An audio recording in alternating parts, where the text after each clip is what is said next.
وقل رب زدني علما. La parole, je la répète. Ils ont dit que eux, ils n'adorent pas Allah parce qu'ils espèrent le paradis ou bien parce qu'ils craignent l'enfer. Ils disent, eux, ils adorent Allah juste parce qu'ils l'aiment. Même si Allah il les fait rentrer en enfer, c'est pas grave. Ils ne se sont pas limités à là. Ils ont dit que celui qui adore Allah parce que tu crains l'enfer, bah t'as adoré l'enfer. Là, ils nous ont touchés encore. Eux aussi, ça s'est limité à eux, mais ils sont partis encore trop loin. Ils ont dit, et celui qui adore Allah parce que tu espères entrer au paradis, là, toi, t'as adoré un idole. Cette parole-là, hein,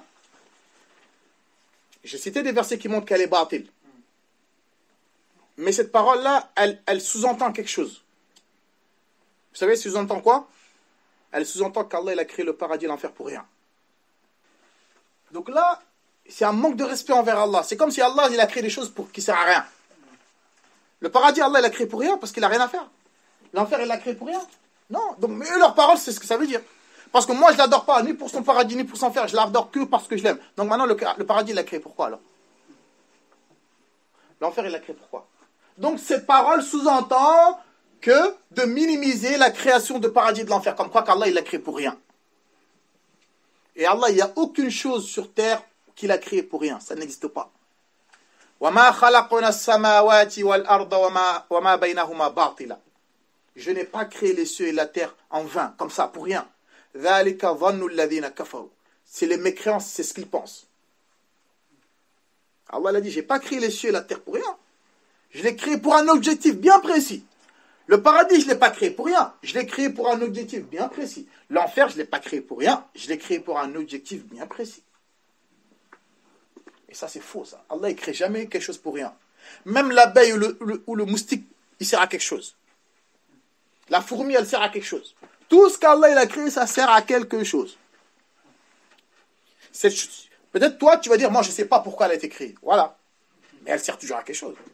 Il y a certains insectes, hein, leur travail, c'est quoi? C'est carrément de désinfecter, de nettoyer la terre carrément. Il y en a, nous, quand on nous préserve, l'excrément ou autre, il y a certains insectes, c'est ce qu'ils mangent.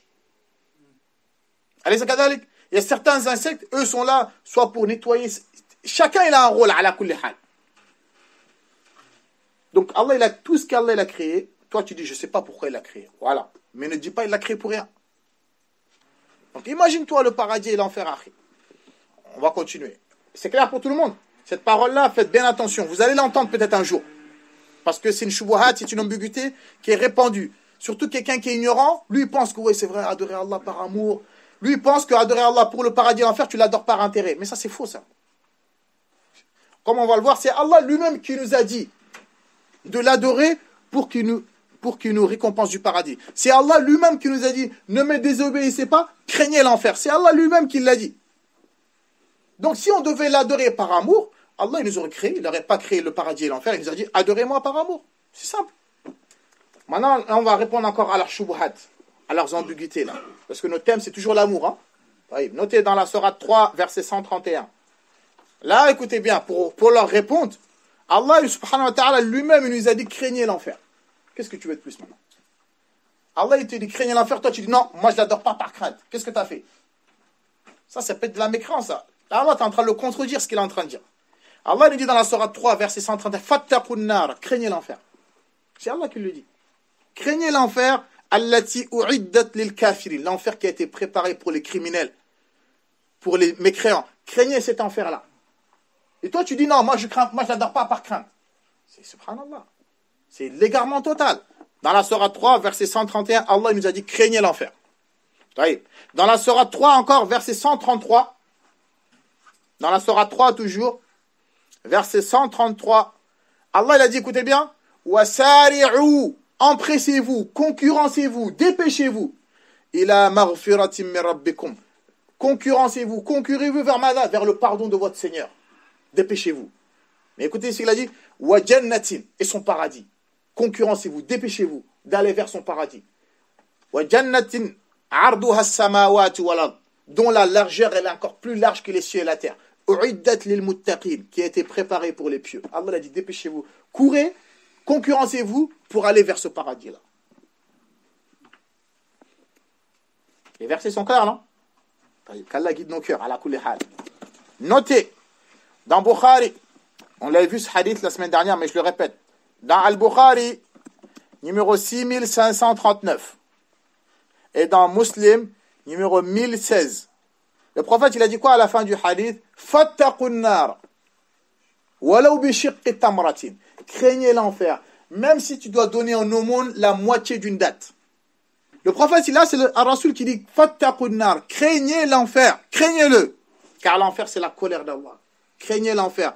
Même si tu n'as rien à donner, mais tu n'as que la moitié d'une date à donner, donne-le. Pour qu'Allah t'épargne de cet enfer-là. Ça, c'est clair, oh là là? Maintenant, on va voir la parole de Cheikh Islam ibn Taymiyyah. Notez. Le Cheikh Islam ibn Taymiyyah, rahimahullah, qu'Allah lui fasse miséricorde. Et là, il va citer un point très très important, que ces égarés-là n'ont pas compris. Le Cheikh Islam ibn Taymiyyah, rahimahullah, il a dit i'tiqaduhum anna al-jannata hiya al-ashjar wal-anhar wal-hurun 'ain. Il a dit ces gens-là qui disent cette parole, eux ils pensent que le paradis c'est que les arbres, les ruisseaux ou les belles femmes qui sont dans le paradis. Eux ils pensent que le paradis c'est que ça. C'est pour ça, eux d'après eux, celui qui adore Allah, parce que tu veux rentrer au paradis, tu l'as adoré par intérêt et tu as adoré un idole. Parce que eux, pour eux, le paradis c'est que les femmes, le paradis c'est que les ruisseaux, c'est que les lacs, et que les arbres. Le cher il a dit, mais ils ont négligé et ils ont oublié la chose la plus grande qui est dans le paradis. C'est quoi? Le fait de visionner, le fait de voir Allah subhanahu wa ta'ala, ça c'est encore plus que le paradis.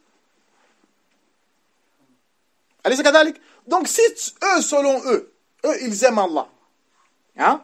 Si toi tu aimes quelqu'un, tu vas pas tout faire pour le voir.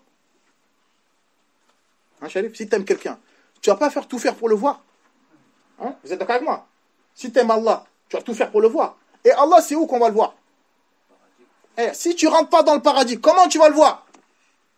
Et le fait de le voir, tu vas oublier tous les délices du paradis. C'est ce qui est le plus bon, c'est ce qui est le plus délicieux dans le paradis, c'est le fait de voir la face d'Allah subhanahu wa ta'ala, qu'Allah nous l'accorde. Donc si toi tu dis, moi j'adore Allah par amour, mais je n'ai rien à faire du paradis, je n'ai rien à faire de l'enfer, cette parole elle est grave. Parce que le paradis, c'est pas que les arbres et les fruits et ce qu'il y a. Non, le paradis, il y a encore plus que le paradis, c'est le fait de voir la face d'Allah subhanahu wa ta'ala. Ça, c'est encore mieux que les femmes du paradis, c'est encore mieux que les arbres, c'est encore mieux que tous les délices du paradis. Donc si nous, on fait notre maximum pour rentrer au paradis, c'est pour concrétiser cet amour, voir l'être aimé. C'est pour ça qu'on veut rentrer au paradis. C'est clair ça, voilà? Taïb, Jamil. Wakadali. Lorsque eux, ils pensent que l'enfer, c'est que le feu ardent, l'enfer, c'est que les boissons, le pu, ou bien les châtiments qu'il y a. Là, l'enfer, c'est pas que ça, ya Jama'a. Mais ces gens-là, ces prophètes et ces messagers, ce qui fait encore plus mal que l'enfer, le fait de ne pas voir Allah, ce châtiment-là, il est encore plus dur que le châtiment de l'enfer. Le fait qu'Allah il met un voile entre toi et lui, il a dit tu ne me vois pas. Ça, c'est encore plus, ça fait plus mal encore que le feu de l'enfer. Est-ce que vous avez compris ça? Qu'Allah nous préserve. Donc, ces gens-là, ces vertueux et ces pieux-là, eux, c'est ce qu'ils fuient. C'est ce qu'ils fuient. Ils fuient l'enfer parce que si tu es dans l'enfer, tu ne pourras pas voir ton l'être aimé, qui est Allah subhanahu wa ta'ala. Donc c'est pour ça qu'ils fuient l'enfer. Mais toi, tu viens, tu dis non, celui-là qui adore Allah par enfer, donc tu as adoré l'enfer. Eux, ils n'ont rien compris. Ils ne savent pas que l'enfer, eux, ont fui l'enfer. Certes, le châtiment, il est douloureux. Mais ce qui est plus douloureux, c'est qu'Allah, il t'ignore. Allah, il est en colère contre toi. Ça fait encore plus mal que l'enfer. Vous avez compris ça, les frères?